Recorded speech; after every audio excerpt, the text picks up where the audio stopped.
తన్మనస్కాస్తథాలాపః తద్విచేష్టాస్తథాత్వికః తద్గుణానేవ గాయంత్యో నాత్మాగారాణి సస్మరుః. కృష్ణుని గూర్చిన తలంపుల యందు లగ్నమైన చిత్తములు కలిగిన గోపికలు అతనిని గురించి సంభాషించుచు అతని లీలలను అభినయించుచు అతని సాన్నిధ్యమున ఉన్నట్లు భావించిరి. శ్రీకృష్ణుని దివ్య గుణగానమును గొంతెత్తి పాడుచు వారు తమ గృహములను పూర్తిగా మరచిరి.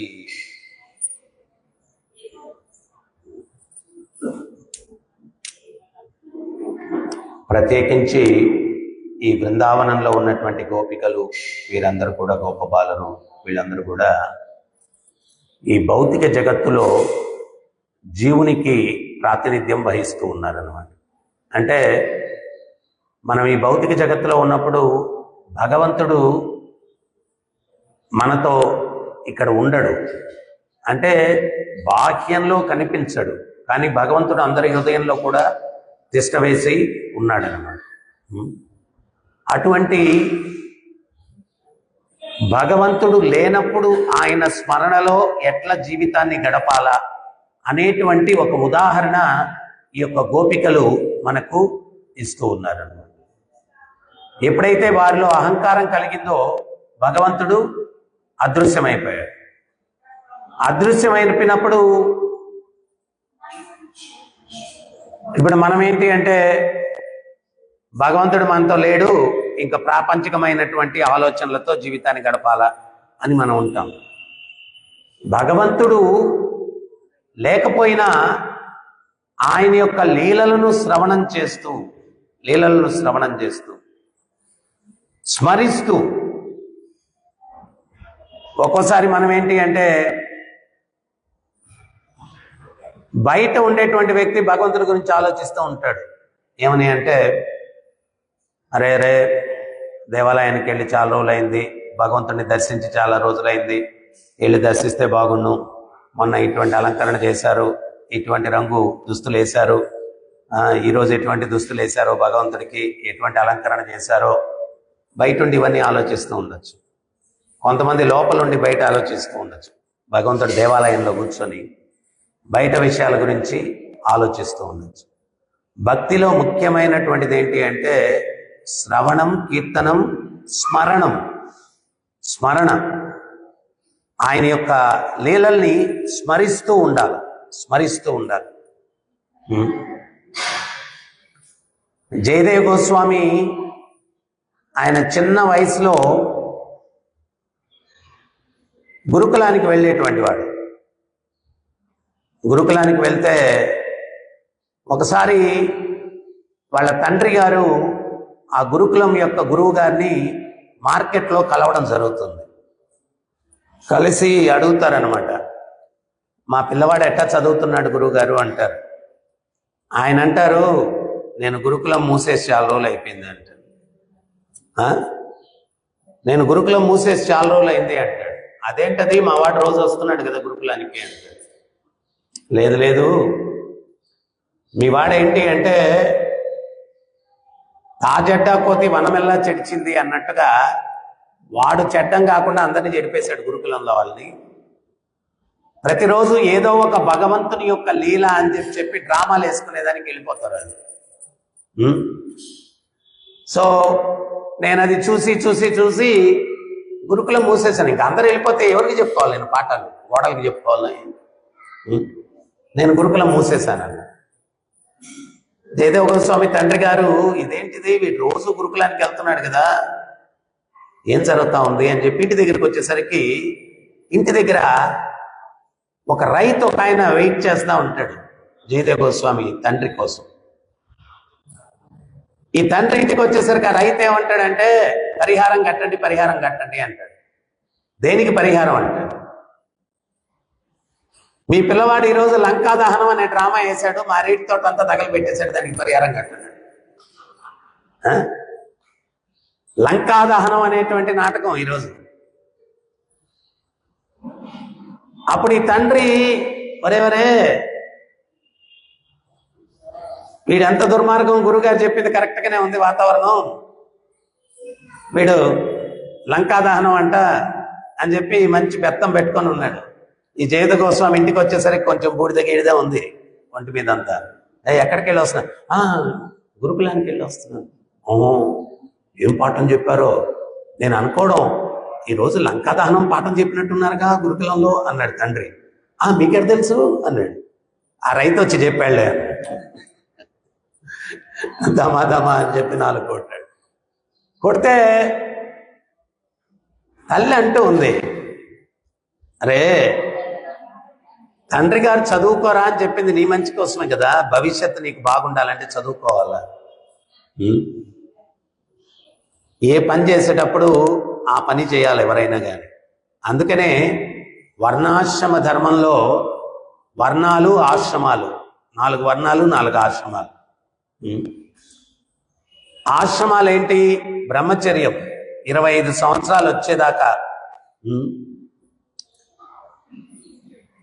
విద్యను అభ్యసించాలి, బ్రహ్మచర్యాన్ని పాటించాలి. ఇంకా వేరే యావగేషన్ ఏమి ఉండకూడదు, వేరే డీవియేషన్స్ ఉండకూడదు. ఈరోజు చాలామంది యువత చదువుకునే వయసులో వాళ్ళు ఇంద్రియ తృప్తి కోసం పరుగులాడడం వల్ల చదువు ఉండదు. మరి చదువు లేకపోతే ఉద్యోగం ఉండదు, ఉద్యోగం లేకపోతే బ్రతుకు తెరువు ఉండదు. మరి బ్రతుకు తెరువు కోసం ఏం చేయాలి? ప్రతి ఒక్కడికి కోరికలు ఉంటాయి. చదివినోడికైనా ఆకలేస్తుంది, చదవనోడికైనా ఆకలేస్తుంది. చదివినోడికి కారులో తిరగాలని ఉంటుంది, చదవనోడికి కారులో తిరగాలని ఉంటుంది. అందరికీ కోరికలు ఉంటాయి. మరి చదివి ఒక ప్రయోజకుడైనటువంటి వ్యక్తికి దాన్ని వాడు కోరికల్ని తీర్చుకునే దానికి ఒక ఉపాధి ఉంటుంది. ఈ చదవనోడికి ఉపాధి ఉండదు. వీడేం చేస్తాడు? దొంగలాగా తయారవుతాడు. భక్తిలో కూడా సేమ్. చాలామంది అసలు భక్తికి ఎందుకు వచ్చామనేటువంటిది అర్థం చేసుకోకుండా జీవితాన్ని ఏదో ఇక్కడ కూడా మనం కాలక్షేపం చేయొచ్చు. కాలక్షేపానికి కాదు, తత్వం అర్థం చేసుకోవాలా. తత్వాన్ని అర్థం చేసుకొని దాన్ని మనం వంట పట్టించుకోకపోతే అది వేరే అనర్థాలకు దారితీస్తుంది. సో నిన్ను చదువుకోమనేది నిన్ను ఒక ప్రయోజకుడు అవడానికి కదా. నాన్నగారు చెప్పిన మాట ఎందుకు వినవని చెప్పి తల్లి జయదేవ గోస్వామిని అడుగుతుంది. అడిగినప్పుడు జయదేవ గోస్వామి అంటాడు, ఏం చేయమంటావమ్మా? అయ్యవారు బోర్డు మీద అక్షరాలు రాస్తాడు. నాకు భగవంతుని యొక్క మురళి మీద ఉన్నటువంటి రంధ్రాలు గుర్తుకొస్తాయి. తర్వాత మురళి వాయిద్యం గుర్తుకొస్తుంది. తర్వాత ఏదో ఒక లీల గుర్తొస్తుంది. ఇంకా నేను ఆగలేను, ఆ లీల చేయడానికి వెళ్ళాల్సిందే.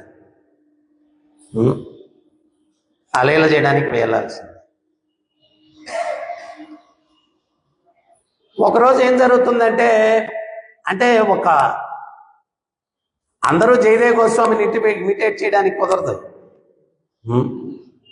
నాకు కూడా ఏదో అక్షరాలు చూడంగానే చదువు మానేయాలనిపించింది.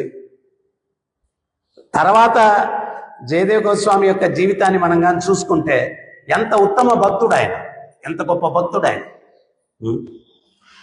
ఒకరోజు కాలక్రమంలో అనారోగ్యంతో తల్లిదండ్రులు మరణిస్తారు. ఆ ఊర్లో ఉన్న ధనికుడు ఈయన ఇంటి దగ్గరికి వచ్చేయమంటాడంటే, నీ ఇల్లు నాకు ఇచ్చేసేయి, మీ తండ్రి అప్పు చేశాడు, దానికి బదులుగా ఈ ఇల్లు నాకు ఇచ్చేయి అంటాడు. జయదేవ గోస్వామి అంటాడు, ఇల్లు ఇచ్చేస్తాను, మా తండ్రి ఇచ్చిన 2 విలువైనవి ఉన్నాయి, అది తీసుకుంటాను అన్నాడు. ఈ జమీందారు అనుకుంటాడు, విలువైంది ఏదైనా వజ్రాలు గిజ్రాలు ఏమన్నా పెట్టేళ్ళాడేమో అనుకుంటాడు. వజ్రం కన్నా విలువైంది ఏంటది అంటాడు. రాధాకృష్ణ విగ్రహాలు అంటాడు. యశోదమ్మ కృష్ణుడు ఏమని పిలిచేది? ఉజ్వల నీలమణి. ఆయన కూడా డైమండే, నీలవర్ణంలో ఉన్నటువంటి డైమండ్, ఉజ్వల నీలమణి. యశోదమ్మ ఉజ్వల నీలమణి అని పిలిచేది కృష్ణుడిని. సో నాకు ఆ 2 ఇవ్వండి చాలు అని చెప్పి అడుగుతాడు. ఆయన ఏదో అనుకుంటాడు, అదేదో విలువైందంటే వజ్రాలేమో అనుకుంటాడు. లేదు, రాధాకృష్ణుల విగ్రహాలు. అవి ఈ లోపల ఆ జమీందారు యొక్క కుమార్తె పరిగెట్టుకుంటూ వస్తుంది. నాన్నగారు నాన్నగారు మన ఇల్లు తగలబడిపోతుంది అని చెప్తుంది. మనం కానీ జయదేవ గోస్వామి సిచ్యుయేషన్లో ఉంటే మనం ఏమనుకుంటాం? నా ఇల్లు కొట్టేయాలని చూశాడు వీడి ఇల్లు తగలబడిపోతూ ఉంది, మంచి జరిగింది, శాస్తి జరిగింది, అది ఇదని శాపనాలు. జయదేవ గోస్వామిలో ఉన్నటువంటి గొప్పతనం, ఆయన పరిగెత్తుకుంటూ ఆ జమీందారు ఇంటికి వెళ్ళిపోయి నేనేమన్నా సహాయం చేయగలనా అని చెప్పి ఆ మంటల్లో తగలబడిపోతూ ఉన్నటువంటి ఆ ఇంట్లోకి ప్రవేశించి భగవంతుని వేడుకుంటాడు, ఈయనకేమన్నా నేనేమన్నా సహాయపడగలనా. ఈ మహాత్ముని యొక్క పవిత్రమైన సంకల్పంతో ఆ తగలబడిపోయేటువంటి ఇంట్లోకి ప్రవేశించేసరికి ఆ ఇంటికి మంటలన్నీ కూడా శీతల భవతి అన్నీ కూడా ఆరిపోతాయి మంటలు. జయదేవ గోస్వామి ఎంటర్ అయ్యేసరికి ఆ మంటలన్నీ కూడా ఆరిపోతాయి. తర్వాత జయదేవ గోస్వామి అనుకుంటారు, ఇంకా నేను ఇక్కడ ఏం చేస్తాను, తల్లిదండ్రులు లేరు, ఇల్లు లేదు, ఏం లేదు, జగన్నాథ్పురికి వెళ్ళిపోయి ఆ జగన్నాథుడిని సేవించుకుంటూ జీవితం గడుపుతాను. వెళ్ళి జగన్నాథ్పురిలో జగన్నాథుడిని సేవించుకుంటూ ఉంటారు. అయితే కొన్ని రోజులకి ప్రధాన అర్చకుని యొక్క కుమార్తె యుక్త వయసుకు వస్తుంది. ఆ ప్రధాన అర్చకుడు జగన్నాథుని పోయి విజ్ఞప్తి చేసుకుంటాడు, నా కుమార్తెకి ఎవరన్నా ఒక వరుణ్ణి చూపించండి స్వామి అని చెప్పి. ఇంతకు ముందు రోజుల్లో ఏంటి అంటే ఈ విగ్రహాలతోటి, భగవంతుని యొక్క విగ్రహాలతోటి అక్కడ ఉన్నటువంటి భక్తులు ఏ స్థాయి ఉన్నతమైనటువంటి భక్తి స్థితిలో ఉన్నారు అంటే భగవంతుడితోటి వాళ్ళు మాట్లాడేవాళ్ళు, భగవంతుడు వాళ్ళతో మాట్లాడేవాడు. శ్రీరంగంలో మీరు వెళ్తే అక్కడ గోడకి ఒక గురువు లాగా ఉంటుందన్నమాట. అది ఎందుకు పెట్టారు అంటే రంగనాథుడు ఉత్సవమూర్తి శ్రీరంగంలో ఈ పూజారుల పిల్లలతోటి ఆడుకుంటూ వెళ్ళిపోయేవాడంట. నైవేద్యం టైము, ఏదన్నా ఉపచారాల టైం వస్తే ఆయన ఉండేవాడు కాదు అక్కడ. ఆయన ఎక్కడున్నాడో పిలవడానికి అది 150 ఎకరాల విస్తీర్ణం, పెద్ద దేవాలయం. ఎక్కడున్నాడో ఆయన్ని పిలవడానికి అక్కడ ఒక గురువు లాగా ఏర్పడి, అప్పుడు మైకులు గీకులు లేవు కదా, అక్కడ పోయి ఆ గురువు దగ్గరికి వెళ్ళి రంగా రంగా, మీకొద్దు రంగనాథుడు, రంగా రంగా రంగా, ఆ రకంగా బిగ్గరగా పిలిస్తే అన్ని ప్రాకారంలోకి కూడా రీసౌండ్ వస్తుంది. ఈ రోజుకి కూడా మీరు ఎప్పుడైనా వెళ్తే ఆ ధనవంతరి దేవస్థానం, మీరు రంగనాథుని దేవస్థానంలోకి బయటకు వచ్చి కుడి పక్క నుంచి నడుచుకుంటూ ధనవంతరి దేవస్థానానికి వెళ్ళేటప్పుడు ఎడం పక్క గోడకి ఆ గ్రూవ్ ఉంటుంది అనమాట. అక్కడ పోయి పిలిస్తే మొత్తం ప్రాకారం అంతా రీసౌండ్ వస్తుంది, రంగా రంగా రంగా అని. ఎప్పుడైతే ఈ పూజారులు వెళ్ళి రంగా రంగా అని చెప్పి పిలిచేవాళ్ళో అప్పుడు ఈ ఉత్సవం వచ్చి డింగ్ డింగ్ డింగ్ అంటే పరిగెత్తుకుంటూ వచ్చేసేవాడు ఉపచారాలు స్వీకరించడానికి. అట్లా భగవంతుడు భక్తులతోటి వాళ్ళు మాట్లాడేటువంటి వారు, వాళ్ళకంత సాన్నిహిత్యం ఉంది. మరి ఇప్పుడు ఎందుకు ప్రభుజీ మాట్లాడట్లేదు అని మనకు సందేహం కలగచ్చు. ఇప్పుడు మాట్లాడితే ఆ ఉత్తమమైనటువంటి భక్తుల యొక్క చైతన్యం మనకు లేదు. మనం సిల్లీగా మాట్లాడతాం వాళ్ళతోటి. ఏం మాట్లాడాలో ఏం మాట్లాడకూడదో తెలియదు, మనకు వ్యవహారం తెలియదు, పెద్దలతో ఎట్లా మాట్లాడాలో తెలియదు, భగవంతుడితో ఎట్లా వ్యవహరించాలో తెలియదు. సో అందుకని భగవంతుడు తటస్థంగా ఉంటాడు. అట్లని చెప్పి ఆయన మాట్లాడట్లేదు కదా, లేడు అని కాదు, ఆయన ఉన్నాడు, అక్కడే ఉన్నాడు. రాధా గోపీనాథ్ అక్కడే ఉన్నాడు, జగన్నాథ్ బలదేవ్ సుభద్రమయ్య అక్కడే ఉన్నారు, గోవింద శ్రీనివాస్ ఉన్నారు, గౌర్నితాయ్ ఉన్నారు, అందరూ ఉన్నారు. కానీ తటస్థంగా ఉంటాడు. ఈలతో దేనికి తలకైనా తటస్థంగా ఉంటాడు. సో ఈ ప్రధాన అర్చకుడు వెళ్ళి ఆయన జగన్నాథుడితో చెప్పుకున్నాడు, నా కుమార్తెకి ఎవరైనా ఒక మంచి పిల్లవాడిని చూడవయ్యా స్వామి, రికమెండ్ చేయి. ఆ రోజు రాత్రి స్వప్నంలోకి భగవంతుడు జగన్నాథుడు వచ్చాడు. జయదేవ్ గోస్వామి అని చెప్పి ఒక మంచి పిల్లోడు ఉన్నాడు, నీ కుమార్తెను అతనికి ఇచ్చి పెళ్లి చేయాలి. జయదేవ్ గోస్వామి దగ్గరికి వెళ్తే ఆ ప్రపోజల్ పెట్టగానే ఆయన పరిగెత్తుకుంటూ వెళ్ళిపోయాడు. నన్ను వదిలేండి బాబు, ఏదో ప్రశాంతంగా భగవంతుని సేవించుకుంటున్నాను, ఏంటి పెళ్లి గిల్లి అన్నారు, వద్దు మహానుభావ నాకు అని చెప్పి పరిగెత్తుకుంటూ వెళ్ళిపోయాడు. ఆ రోజు రాత్రి జయదేవ్ గోస్వామి యొక్క స్వప్నంలోకి భగవంతుడు వచ్చాడు. భగవంతుడు వచ్చి ఆయన, ఏ జయదేవ్ గోస్వామి,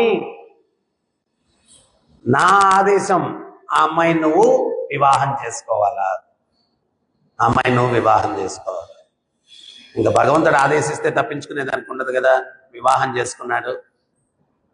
మరి ఇంతకు ముందు అంటే బ్రహ్మచారిగా ఉన్నాను, ఇక్కడ ఉండొచ్చు, వివాహం చేసుకున్నాను కదా, మన ఊరికి వెళ్దామని చెప్పి బయలుదేరి వెళ్తూ ఉన్నారు.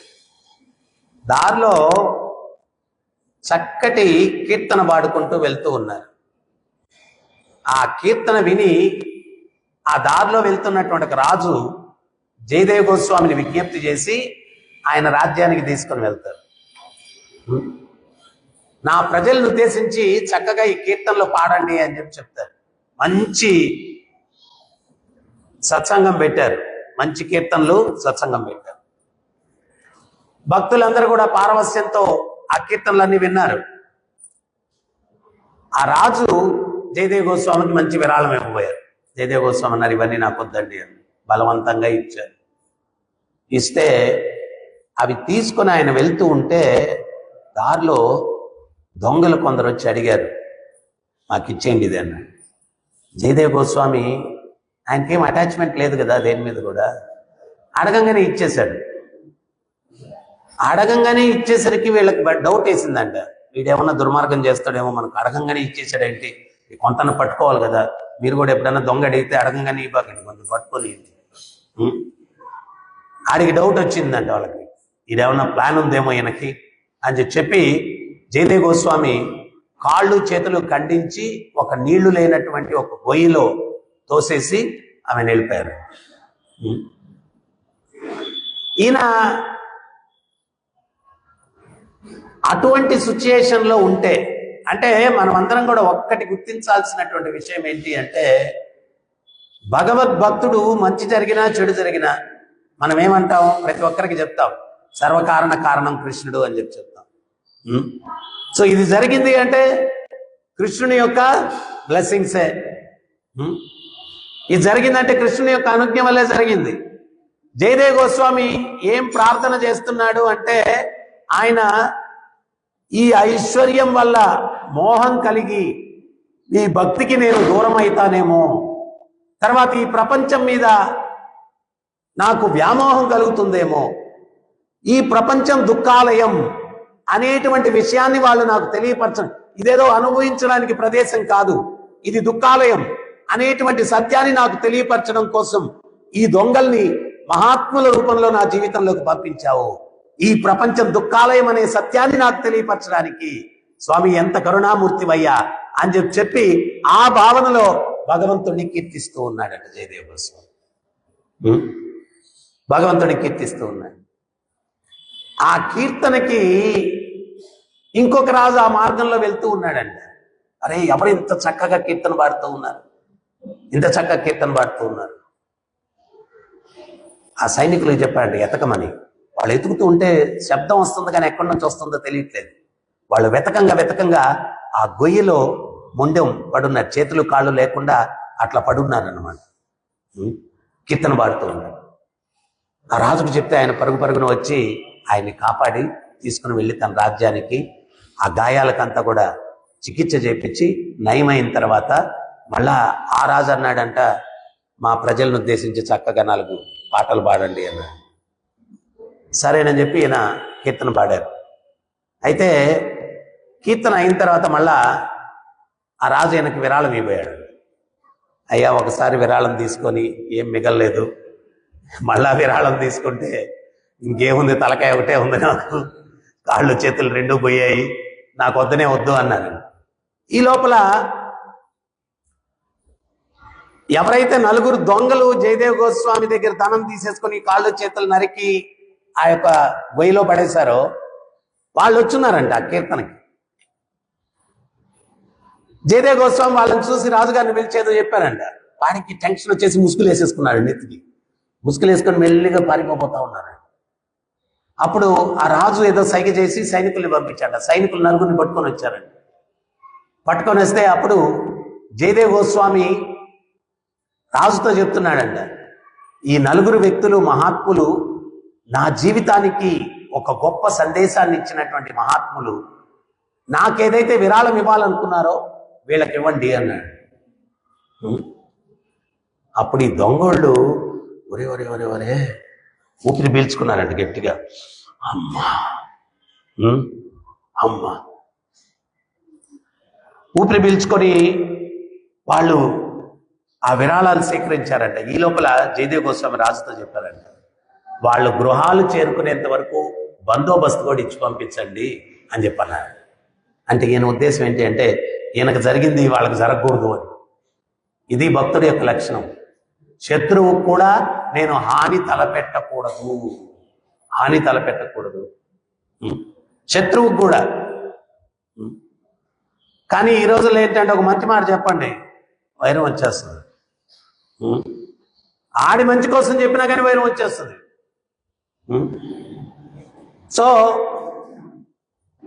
ఆ బందోబస్తు సైనికులు దారిలో వాళ్ళకి వీళ్ళని చూస్తే ఏమో దొంగకోళ్ళు పట్టేవాళ్ళగా ఉన్నారంటే ఈ నలుగురు.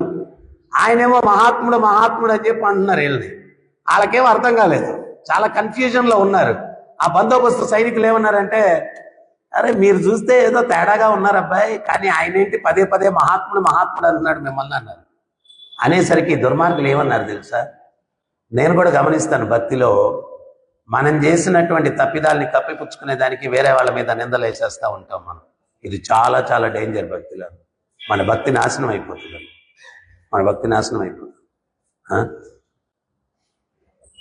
సో వాళ్ళు ఎప్పుడైతే ఆ రకంగా అన్నారో అప్పుడు ఈ దొంగలు ఏం చెప్తున్నారు తెలుసా, వీడు మీరేదో మహాత్ముడు, ఆయన చేత కీర్తనలు చేయించారు, చాలా దుర్మార్గుడు. పక్క పొరుగు దేశం రాజు మరణదండన విధిస్తే ఆయనకి మేము కరుణతోటి కాళ్ళు చేతులు ఖండించి ప్రాణాలతో వదిలిపెట్టాము, అందుకని మమ్మల్ని మహాత్ముడు అంటాడు ఆయన అన్నారు. ఎప్పుడైతే ఆ మాట అన్నారో భూదేవి తట్టుకోలేకపోయిందంట అటువంటి అభాండాన్ని. ఆ జయదేవ్ గోస్వామి లాంటి మహాత్ముని మీద వాళ్ళు వేసినటువంటి అభాండం భూదేవి తట్టుకోలేక భూదేవి బద్దలుగా చీలిపోయి ఆ నలుగురు దొంగలు సజీవంగా లోపలికి వెళ్ళిపోయి వాళ్ళు సమాధి అయిపోయారు. ఇది చూసి ఈ సైనికులు పరిగెట్టుకుంటూ వెళ్ళి రాజుగారి దగ్గరికి వెళ్ళి జరిగింది చెప్తారన్నమాట.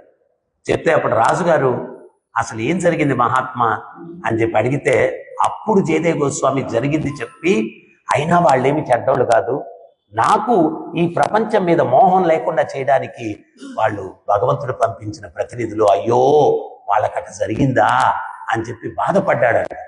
ఆ హృదయం చూసిన తర్వాత ఆ రాజు, స్వామి ఇంత మహాత్ముల్ని నా జీవితంలో చూడలేదు, మీ పాదాలు ఉంటే నా కన్నీటితో మీ పాదాలు కడుకుంటేవాడిని, స్వామి ఇటువంటి మహాత్ముడికి ఎందుకయ్యా ఇటువంటి శిక్ష ఇచ్చావు, ఈయనకు పాదాలు చేతులు దయచేసి ఇవ్వమని చెప్పి ఆ రాజు వేడుకున్నాడంట. భగవంతుడు జయదేవ్ గోస్వామికి చేతులు కాళ్ళు ప్రసాదించి. సో అందువల్ల ఆయన మననం అంటే దానికి కథ చెప్పాల్సి వచ్చింది. ఆయన ఎప్పుడు కూడా ఆ గురుకులంలో ఉన్నటువంటి గురువు గారు రాసేటువంటి అక్షరాలు, ఆ అక్షరాలు చూస్తే మురళి గుర్తొచ్చేది, ఆయనకి మురళీ గానం గుర్తొచ్చేది, భగవంతుడు లీలలు గుర్తొచ్చేది. సో భక్తి మార్గంలో మనం దీనికోసం ఆధ్యాత్మిక చింతనకు వచ్చాం, ఆ భగవంతుణ్ణి ఎల్లవేళలా స్మరిస్తూ ఉండడానికి.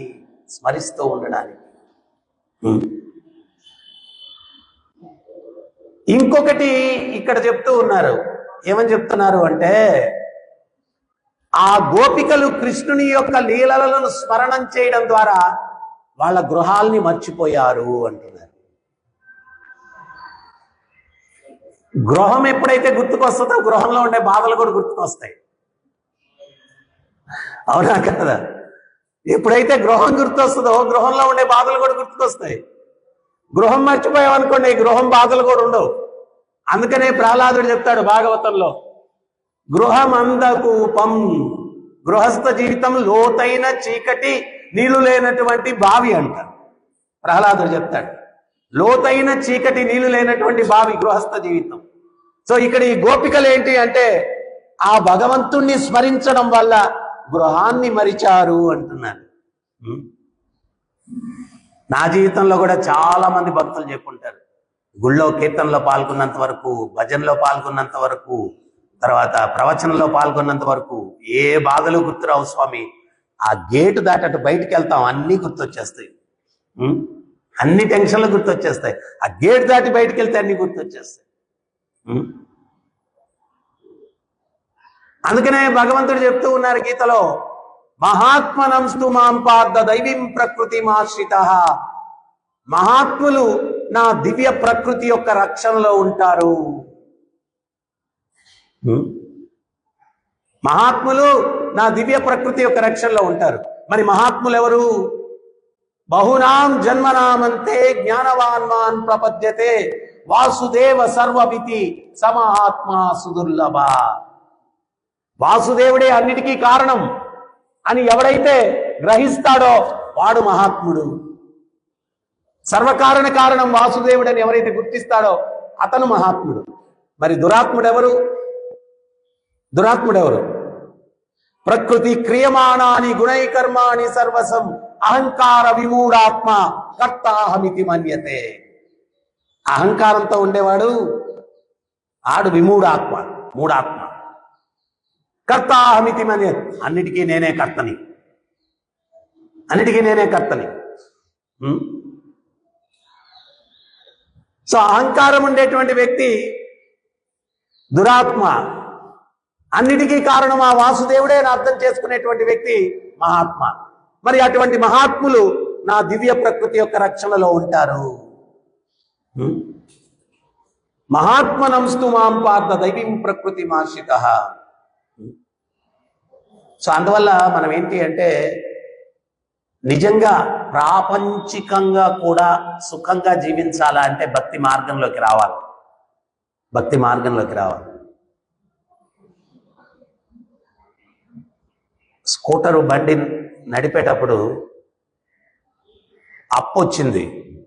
అప్పు వచ్చినప్పుడు మనం 4th గేర్లో పోతే కుదరదు, గేర్ టక్కని మార్చాలి. అవునా కాదు? మన జీవితంలో కూడా ప్రాబ్లమ్స్ అనేటువంటి అప్పు వస్తుంది. అది ఎక్కడానికి కష్టంగా ఉంటుంది. అప్పుడు ఆ అప్పు వచ్చినప్పుడు ఇక్కడ కూడా బరువు అయిపోద్ది. అంటే ఇక్కడ టెన్షన్ వస్తే దానికి ఎక్కువ టెన్షన్ వచ్చినప్పుడు రక్తం అక్కడ ఎక్కువ ప్రసరణ కలగాలి. దానికి పంప్ చేయాలంటే ఇక్కడ భారం వచ్చేసి సైంటిఫిక్గా మనం అర్థం చేసుకుంటే అప్పుడు మనం ఏం చేయాలా అంటే గేర్ మార్చాల, భౌతికం నుంచి ఆధ్యాత్మికానికి.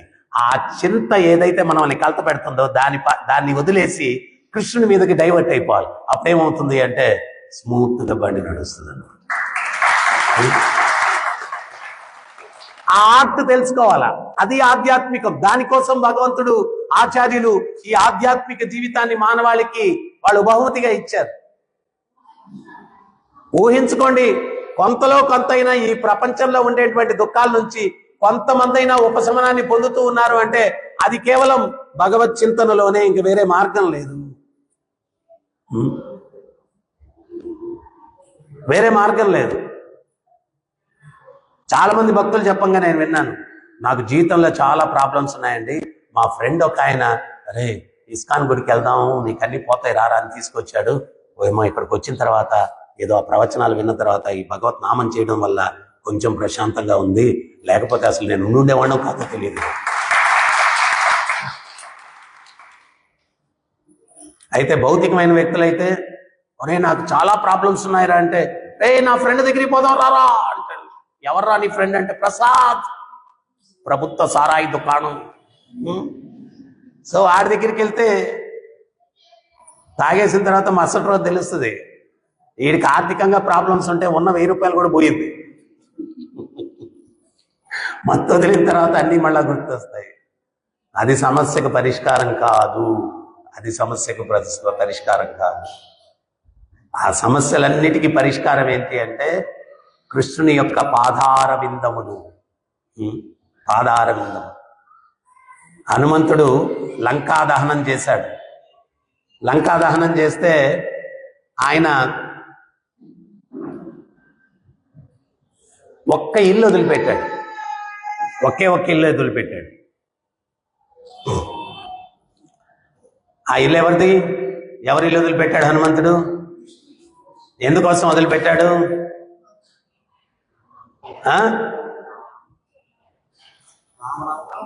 నేను చెప్పండి, సందేహం ఏముందంట? సిగ్గుపడతారేంటి? రామ రామ రామ రామ రామ రామ రామ రామ.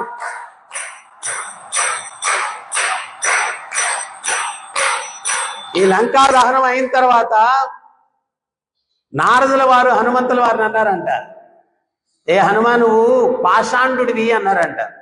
పాషాండు అంటే రాతి హృదయం కలిగిన వాడు. ఏమి స్వామి అంత గొప్ప బిరుదిస్తున్నారు మీరు నాకు అన్నాడంట. నిద్రించే వాళ్ళకి నిప్పు పెట్టావు కదయ్యా, నువ్వు పాషాండుడు కాకపోతే ఇంకేంటి అన్నాడంట. అప్పుడు హనుమంతుల వారు అన్నారంట, నరుడి జన్మం ఎత్తిన తర్వాత ఆ శ్రీహరిని కీర్తించకపోతే వాడు జడముతో సమానం, అంటే మృతముతో సమానం. ఎవడైతే మనుష్య జన్మ ఎత్తిన తర్వాత భగవంతుడిని కీర్తించకపోతే వాడు చచ్చిపోయిన శవంతో సమానం. నేను అన్ని దిక్కులేని శవాలకు అంత్యక్రియలు చేశాను. గరుడ పురాణం చెప్తుంది, ఎవడైతే దిక్కులేని వాడికి అంత్యక్రియలు చేస్తాడో ఒక్క అంత్యక్రియ చేస్తే 1000 పెళ్లిళ్ళు చేసిన దాంతో సమానమని. ఇంతమంది దిక్కులేని వాళ్ళకి నేను అంత్యక్రియలు చేశానంటే ఎంత పుణ్యం మూట కట్టుకున్నాను, నేనెట్ట పాషాండును? ఎంతమంది దిక్కులేని వాళ్ళకి నేను అంత్యక్రియలు చేస్తే నేనెట్ట పాషాండుని అవుతాను? నేను ఒకసారి అనంతపూర్లో 2 ఫారిన్ భక్తులు రష్యా నుంచి వచ్చున్నారు. వాళ్ళు నాతోటి హైదరాబాద్లో ఉండేవాళ్ళు. అప్పుడే అనంతపురం మందిరం కూడా స్థలం అది వచ్చింది, సెంటర్ మొదలు పెట్టాం. వాళ్ళు బెంగళూరు నుంచి బైక్లో వస్తూ ఉన్నారు. ఒక లారీ యాక్సిడెంట్లో మరణించాడు ఆయన. మరణిస్తే వాళ్ళ యొక్క పేరెంట్స్ ఫాదర్కి మతిస్థిమితం ఏదో ఉంది, ఫాదర్కో మదర్కో మతిస్థిమితం ఉండదంట. ఇంకొక ఎవరో అనారోగ్యంగా ఉంది, రాలేము, మీరే అంత్యక్రియలు చేయండి అని. అప్పుడు నేను అంత్యక్రియలు చేశాను. అప్పుడు ఆ పూజారి చెప్తా ఉన్నాడు, స్వామి ఇది చాలా భాగ్యం, గరుడ పురాణం చెప్తుంది ఒక్క దిక్కులేని శవానికి అంత్యక్రియలు చేస్తే 1000 పెళ్లిళ్ళు చేసిన ఫలితం పుణ్యం వస్తుందంట. ఇది చాలా భాగ్యం. సో హనుమంతుల వారు చెప్తూ ఉన్నారు, నేనెట్ట పాషాండు అవుతాను స్వామి ఆ దిక్కులేని అంటే. దీన్ని బట్టి మనం అర్థం చేసుకోవాల్సింది, ఇటువంటివన్నీ సురకలు తగిలించేటువంటి సందేశాలు మనకి ఎందుకు వస్తాయంటే, అరే నాయన మనుష్య జన్మ ఉద్దేశమే వేరు. ఆ మనుష్య జన్మ పొందిన తర్వాత భగవంతుడిని సేవించకపోతే అది నువ్వు ఆ యొక్క జన్మను వృధా చేసుకున్నట్టే. అందుకనే పురంధరదాస్ కీర్తనలో చెప్తాడు, దుర్లభ మానుష్య జన్మ హాని మాడి వేడ వృక్ష ప్రగల. మనుష్య జన్మ దొరకడమే దుర్లభం, దాన్ని వృధా చేసుకోవద్దు పిచ్చివాళ్ళలారా. ఆయన అన్నదానికి అట్టని చెప్పి నారదుల వారు ఏదో ఈయన్ని పాషాండు అని అనాలని కాదు. ఆయన డైలాగ్ వదిలితేనే కదా మనకు కొంచెం సొరక తగిలేటువంటి ఒక సమాధానం వస్తుంది. ఏంటది అంటే, అరే ఇంత విలువైన మనుష్య జన్మ ఎత్తిన తర్వాత భగవంతుడిని సేవించకపోతే వ్యర్థం రా నాయన అనేటువంటి సందేశం రావాలి కదా. వాడు బతికున్నా చచ్చిన వాడితో సమానం. ఇంత విలువైన మనుష్య జీవితాన్ని పొందిన తర్వాత భగవత్ నామాన్ని చెయ్యకపోతే. సో తర్వాత పెద్ద ఆర్తనాదాలు వినిపిస్తూ ఉన్నాయి. ఎక్కడి నుంచా అని చూశాడు, గుహలో నుంచి వస్తున్నాయి. అప్పుడు హనుమంతుల వారు తన పిడికలు తీసి ఆ గుహాన్ని ఛేదించాడు. లోపల నుంచి శనిదేవుడు బయటపడ్డాడు. శనిదేవుడు బయటపడి, అయ్యా నన్ను రక్షించావన్నాడు. ఇదేంటి స్వామి, మీకు భయపడి అందరూ గుహలో దాక్కుంటారు, మీరేంటి గుహలో దాక్కున్నారు?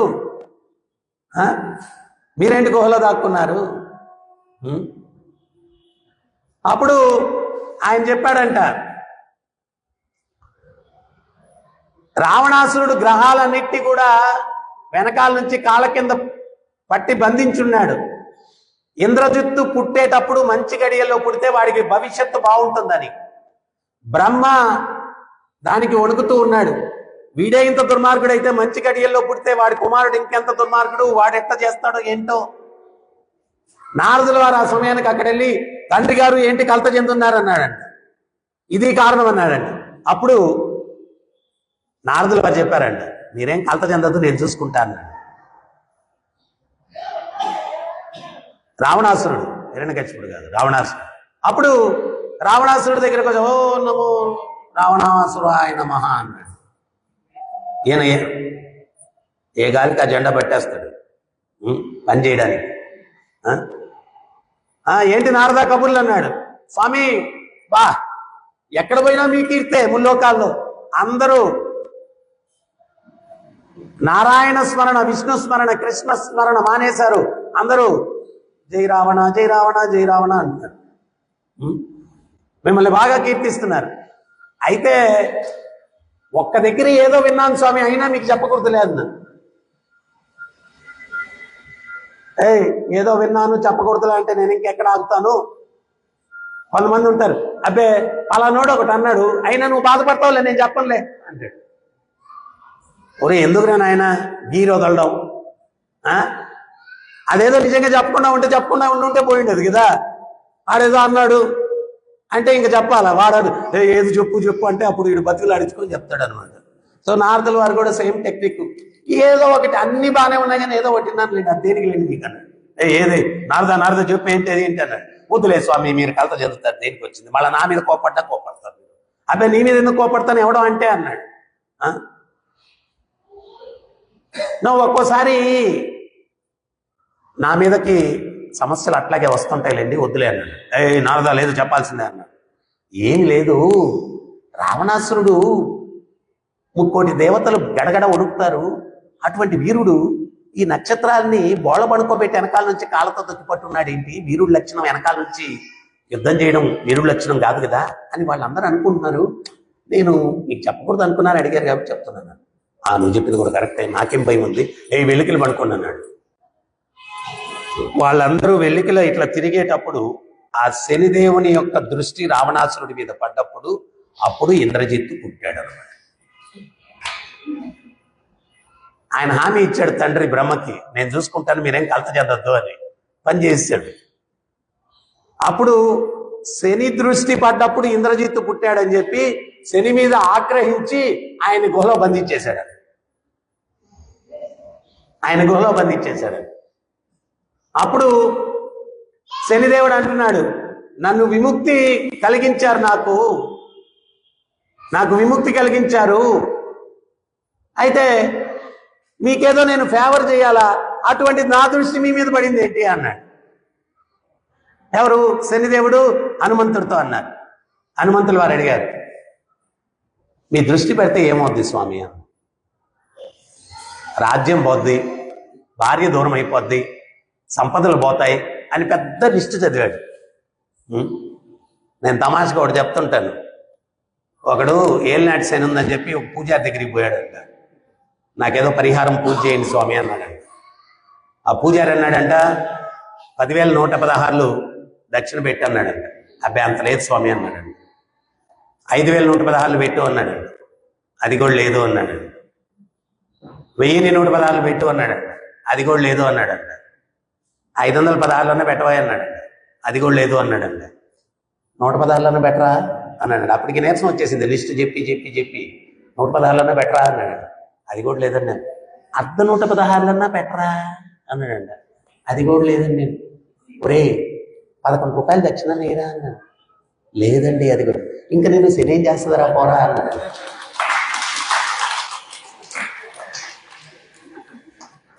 ఆడి దగ్గర 11 రూపాయలు కూడా లేకపోతే ఇంక శనిదేవుడు ఏం చేస్తాడు? వీడిని పట్టుకుంటే మనకి తగిన శని అని చెప్పి దూరం ఉంటాడు.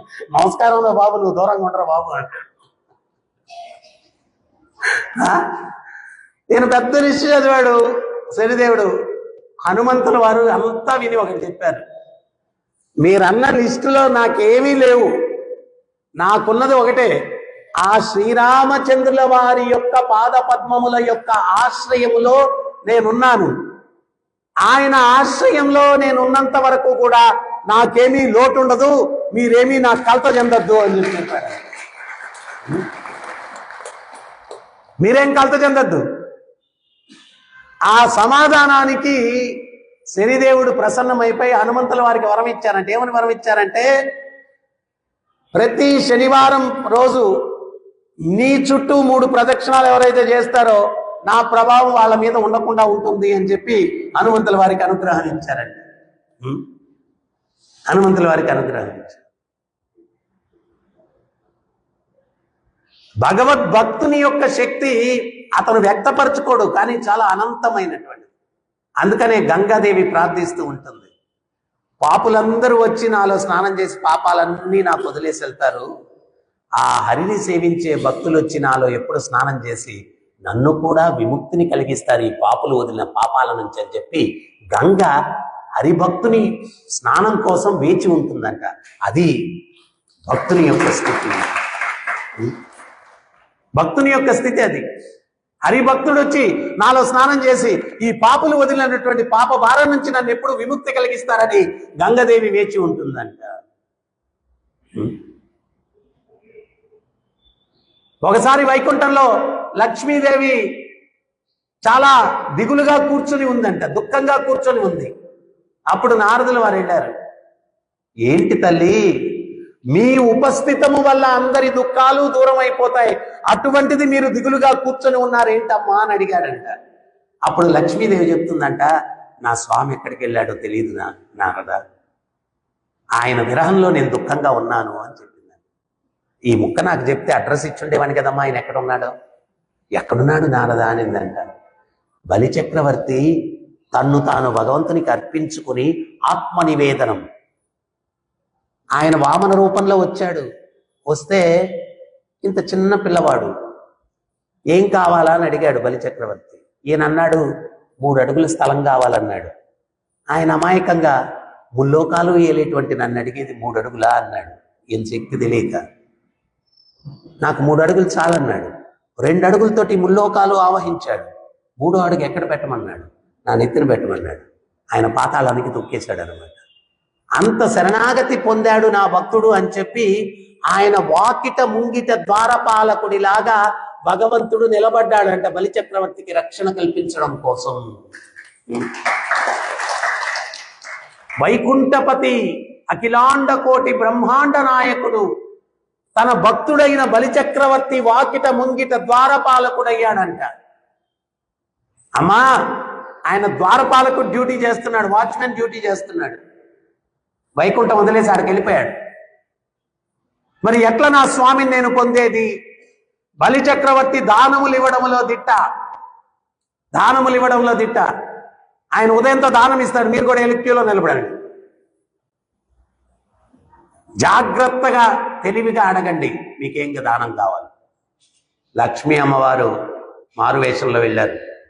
అందరు లైన్లో నిలబడుకుంటుంటే ఆ వెనకాల ఎవరన్నా వచ్చి అడిగితే నిలబడితే వాళ్ళని ముందు పంపించి ఆమె వెనక్కి వెళ్ళేదంట. అది గమనించాడు బలి చక్రవర్తి. తల్లి, భూదేవి అంత సహనంతో ఉన్నారు, ఎవరమ్మా తల్లి, ఏం కావాలా అన్నాడు. నాయన, నేను అడిగింది ఇస్తానంటేనే అడుగుతాను. అమ్మా, ఇంతవరకు ఆ భగవంతుని కృప వల్ల మాట తప్పలేదు తల్లి నేను అన్నాడు. మాట తప్పలేదు, అడుగమ్మా అన్న. నీ ఇంటి ద్వారపాలకుడిని నాతో పంపించేయి నాయన అనింది. నీ ఇంటి ద్వారపాలకుడిని నాతో పంపించేయి నాయన అనింది. ఎప్పుడైతే ఆ మాట అడిగిందో అప్పుడు బలి చక్రవర్తికి అర్థమైపోయింది, ఈ మారువేషంలో వచ్చినటువంటిది ఎవరో కాదు, ఆ జగజ్జనని, ఆ యొక్క తల్లి లక్ష్మీదేవి అని చెప్పి, అమ్మా నువ్వు వచ్చావా అన్నాడు. అమ్మా నువ్వు వచ్చావా అన్నాడు. ఆయన వైకుంఠం వెలవెలబోయింది స్వామి లేని దానివల్ల, ఆయన ఇచ్చేయది. అప్పుడు బలి చక్రవర్తి స్వామితో అంటున్నాడు, స్వామి, మాట అయితే ఇచ్చేశాను మిమ్మల్ని ఇస్తానని, మీరు లేకుండా నేను ఎట్లయ్యా ఉండగలను అన్నాడు. శూన్యాయితం జగత్ సర్వం గోవింద విరహేనని. ఆ గోవిందుడు లేకపోతే భక్తునికి జగత్తంతా శూన్యంగా కనిపిస్తుంది. శూన్యాయితం జగత్ సర్వం గోవింద విరహేనని. ఆ భగవంతుడు లేకపోతే భక్తునికి శూన్యం, జగత్తంతా శూన్యం. అప్పుడు భగవంతుడు అన్నాడు, హే బలి, లక్ష్మితో వైకుంఠానికి వెళ్తాను, నీతో పాటు కూడా ఉంటాను అని చెప్పి ఒక రూపంలో అమ్మవారితోటి వైకుంఠానికి వెళ్ళిపోయాడు స్వామి. ఇంకో రూపంలో ఆ ద్వారపాలకునిగా అట్లాగే ఉన్నాడు. అద్వైతమచ్యుత మనాది మనంత రూపం. బ్రహ్మ సంహితలో బ్రహ్మ చెప్తున్నాడు, భగవంతుడు ఎన్ని రూపాలన్నా దాల్చగలడు, అనంత రూపం. ఆయన మచ్చుకి ఒక ఉదాహరణ చూపించడానికి 16,000 మంది కన్యలను వివాహం ఆడితే ఒకే ముహూర్తానికి పెళ్లి చేసుకున్నాడు. మనం గానైతే పొరపాటునటువంటి స్థితిలో కానీ ఉంటే 16,000 మంగళసూత్రాలు పెట్టుకొని ఒక్కొక్క అందరినీ లైన్లో నిలబెట్టుకొని ఒకరి తర్వాత ఒకరికి ముహూర్తం అయిపోద్ది. ఆ ముహూర్తం ఉండదు. మళ్ళా భగవంతుడు 16,000 మంది ఏకకాలంలో, ఆయన ఒక్కడే కాదంట, బంధువర్గం కూడా 16,000 మంది సెట్లు మొత్తం. బంధువర్గం కూడా ప్రతి పెళ్లి దగ్గర అందరూ ఉన్నారు. ఇప్పుడు పెళ్లి జరగాల అంటే కన్యాదానం ఇవన్నీ జరగాలి కదా, తల్లిదండ్రులు కూడా కూర్చోవాలి పీటల మీద. మరి మా తల్లిదండ్రులు అక్కడ ముహూర్తంలో ఉన్నారు, ఇక్కడికి రాలేరంటే ఏం బాగుంటుంది? అందుకని చెప్పి తల్లిదండ్రులే కాకుండా అందరూ బంధువర్గం కూడా 16,000 మంది ఉన్నారంట ఏకకాలంలో ఒకే ముహూర్తానికి. అది భగవంతుని యొక్క ఐశ్వర్యం అంటే, అది భగవంతుని యొక్క ఐశ్వర్యం. సో అందువల్ల మనం ఏంటి అంటే గుర్తించాల్సినటువంటి విషయము, ఆ భగవంతుని యొక్క విభూతులు అర్థం చేసుకోవాలి. ఆయన ఎంత గొప్పవాడు, అఖిలాండ కోటి బ్రహ్మాండ నాయకుడు. మనం ఏదైతే ఈ ప్రపంచం ఇక్కడ ఉన్నామో ఇది భగవంతుని యొక్క సృష్టిలో ఒక ఆవాలు గింజంత అంట, జస్ట్ ఆవాలు గింజంత. భగవంతుని సృష్టిలో మనం ఉన్నటువంటి యొక్క బ్రహ్మాండం ఒక ఆవాలు గింజంత. అంటే ఆయన సృష్టి ఇంకెంత పెద్దదో ఊహించుకోండి. వీటన్నిటికీ కూడా యజమాని ఆయన. అంత పెద్ద ఆయన గురించి మనం మాట్లాడుకున్నాం చాలా క్యాజువల్గా. కృష్ణుడు, కృష్ణ, అబ్బో, ఆయన చాలా శక్తివంతుడు, చాలా పెద్ద ఆయన. సో అందువల్ల ఇక్కడ గోపికలు ఎప్పుడైతే అహంకారం వచ్చిందో భగవంతుడు దూరం అయిపోయాడు. దూరమైనంత మాత్రాన భగవంతుడిని మరవలేదు వాళ్ళు. ఆ కృష్ణుని యొక్క లీలల్ని స్మరిస్తూ వాళ్ళ యొక్క గృహాల్ని మర్చిపోయి వాళ్ళు తన్మయత్వంలో, భక్తి పారవశ్యంలో ఈ గోపికలందరూ కూడా ఉపస్థితమై ఉన్నారు. ఈ యొక్క శ్లోకం, ఈ శ్లోకంలో ఒక మంచి సందేశం మనం అర్థం చేసుకోవాల్సింది ఏంటంటే, మన బాధల్ని మర్చిపోవాలంటే కృష్ణుడిని స్మరించాలి, గేర్ మార్చాలి. భౌతికమైన గేర్ నుంచి ఆధ్యాత్మిక గేర్లోకి వచ్చామంటే కంప్లీట్గా బాధలన్నీ పోతాయి అన్నమాట. అది నేర్చుకోవాలి. హరే కృష్ణ. ఎవరికైనా ఏమైనా సందేహం ఉందా? డౌట్స్ ఉన్నాయి? Any doubts?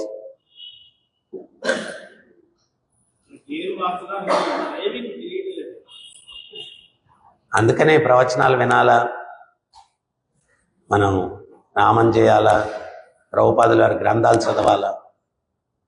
ఇప్పుడు మొదట్లో బండి కొనగానే మనకు కూడా తెలియదు, చాలాసార్లు ఆ కార్పొరేటర్తో కాల్చుకున్నాం, కాలుకి కింద పడ్డాం, లేచాం, అన్నీ జరిగినాయి. దాన్ని నేర్చుకోవాలనేటువంటి నిశ్చయం ఉండాల. అందుకనే రూపగోస్వామి చెప్తారు, ఈ మార్గంలో ఉండాల్సింది ఏంటి అంటే ఉత్సాహ నిశ్చయ ధైర్యాత్. ఉత్సాహం ఉండాల, నిశ్చయం లేదు నేను ఇది సాధించాల అనేటువంటి నిశ్చయం ఉండాలి. ధైర్యం కూడా ఉండాల, ఈ మార్గంలో నష్టపోయేదంటూ ఏం లేదు అనేటువంటి ధైర్యం ఉండాలి. ఇవన్నీ ఉన్నప్పుడు ఖచ్చితంగా గేరు మారవడం ఏంటండి, గోలోక వృందావనం వెళ్ళే వరకు 1000 స్పీడ్లో వెళ్ళిపోతాం మనం.